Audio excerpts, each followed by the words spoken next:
Siddipet collectorate కార్యాలయంలో కేంద్ర రాష్ట్ర ప్రభుత్వాల అభివృద్ధి సంక్షేమ పథకాల అమలుపై జిల్లా అధికారులతో కలెక్టర్ హైమావతి సమీక్ష నిర్వహించారు.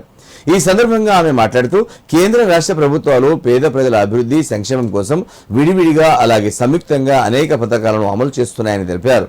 ఈ పథకాలు నిజమైన లబ్ధిదారులకు పారదర్శకంగా చేరేలా అధికారులు క్షేత్రస్థాయిలో సమర్థవంతంగా అమలు చేయాలని ఆదేశించారు.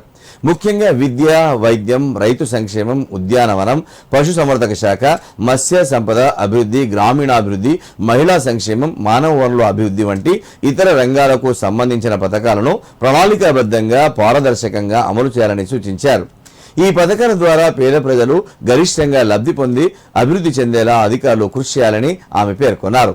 ఈ సమావేశంలో జిల్లా అదనపు కలెక్టర్ లక్ష్మీ కిరణ్తో పాటు వివిధ శాఖల జిల్లా అధికారులు పాల్గొన్నారు.